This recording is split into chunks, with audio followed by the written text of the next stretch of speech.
Right. Right. I was 14 years old when the war broke out. Yes. Now I can remember hearing the government weren't allowed to send evacuees to Bryn, you see, because it is known as a disaster area. Now I didn't know what disaster, blah blah, nothing. I can remember then working in Nantyfes Corp. There were evacuees in Nantyfes. And a woman asked me something about the evacuees in the Bryn. I said, oh no, they're not allowed. They said it's a disaster zone. And I know a couple just looked at each other and said, what is I was, you know. There were evacuees sent here, but families sending their own children back, you know, grandchildren or something from England. Because didn't one stay with Anne and Muriel? Oh yes. Now, Anne's mother and Dave, my husband, brother and sister. Right. So June, the granddaughter, was sent back to Bryn when she was 3 years old. And she didn't go back until she was 10 years old to London. I've met her, she comes back often now. She does come back occasionally. But anyhow, well, that was that. Until, well, the old age was down in the old school, woodwork centre then. And one year, they decided, well, to have memories then of the war. And the Michael Grundy, you remember Michael Grundy? Now, there was searchlights up in Pontryfen Farm. There were searchlights down the Golter Valley. I think it was up in the Harvard family apartment in. And you'd see them practicing the two searchlights coming together and blah blah. Or if there was a raid, you'd see them doing it.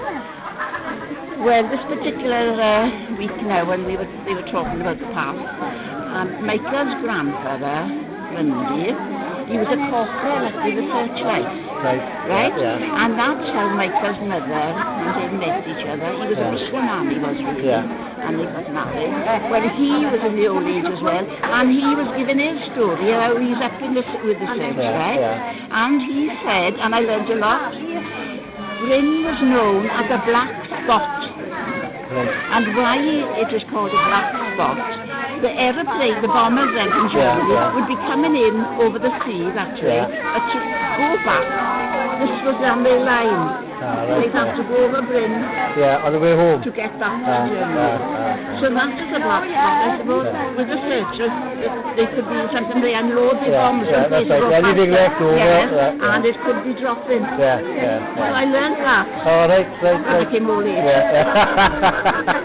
But I can remember now a couple of these women in the shop looking at each other and thought it was so amusing what I had said. But I was right all along, you see. What about the tanks around the cottage in Bryn Cottage? Now that, not Bryn Cottages, Meadow Road. Have you heard of the Gullies of years ago? Now then, you come down from Meadow Road, the road winds all the way around. But there was a shortcut, you could go down the Gully. Now, I would be catching a bus at 8:45 in the morning to get up to Nantyfes and making my way down, nobody else on the road, just my own. And as I was coming down, as I was coming out of Meadow Road, up in the brow there was a tank.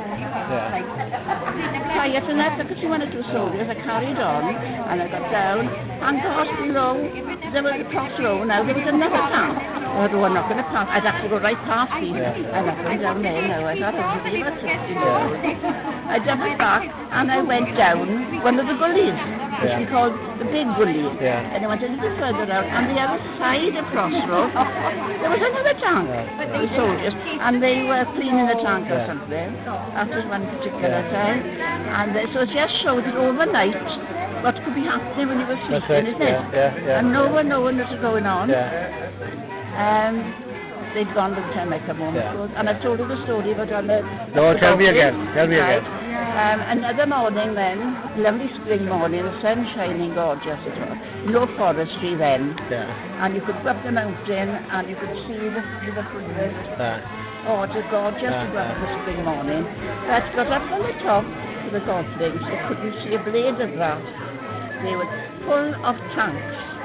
And in a straight line, exactly when we were children, you play with dominoes so they can stand up and touch them, they all fall down. They were like that. Perfect. Row for row and row. Never believe it's awful, right? I suppose they were getting ready for the D-Day landing, right? Yes, and I did mention to you before, why didn't I think of asking somebody did you see them go home or back? I don't know how they might have gone over the Marga Mountain. And I didn't hear anybody else in the village, so they couldn't have gone through Bryn. No. That's another thing that sticks in my mind. So I was, no, not to have asked, I should have asked something. Do you remember them bombing Swansea? Yes. Another story. Yeah. No, a half day on Wednesdays. My stay, half day Wednesday. For Talbot, half day Thursday. Anyhow, half day we'd go down to pictures, my friends and I would go down to pictures on Wednesday. And you notice then you meet a boy and you went your way and they went that way. But anyhow, we'd come home on the bus, 10 o'clock bus. And my friend wasn't there. And I was hanging around. Well, I thought I'll leave the bus go now. And you could run, I could run in those days, up to Saran. Because they would have dropped a lot of people off the bus on the way. You know? So there'd be room then to get on the bus up there. No sign of rain. I walked all the way up to Anishigwas, all those bends, and these were coming down, the bombs, they were coming down like in a basket of sort of flames, you know? And Swansea was being bombed and I was walking all the way down. All the way home. So I got as far as Anishigwas, and I thought, well, my only chance now, there'll be the colliery bus, men working in the colliery from the night shift. I'd have a lift up now from Anishigwas to Bryn. The bus came, and who was on it but my friend and my sister. They had been looking for me, I had been looking for them. That's another story when you say about the bomb in the Swansea, I was walking home. See, that was much the night they bought. Great. Right, I think we're ready to start again another one now. Have you had a chat with Julie Hall? The story of her grandfather, prisoner of war? Yes. We've had that up 10. Okay, no. Now we escaped from France back into Spain, wasn't it? Yes, and now for years he was on a farm pretending he was one of the backward sons. Boy and a backward, and didn't speak because he was a German in the same house. They were in occupied France. That's right. Well. A lot of people, oh yes, he'd always all right. I mean, he was on a farm, but they didn't realise there was a German staying on the same farm. Yes, and not only that, there was always Germans coming back to France. Their officers who wanted chicken or eggs, that type of thing.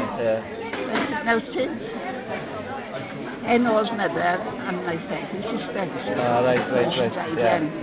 But no, he went through a lot, and then he was there for a few years, and then they decided then to get him over the fence out into Spain. Everything turned in. That's right. And he didn't like the Spaniards after that either. No. He hated them. Right. Well, he lived in Cabbage Water.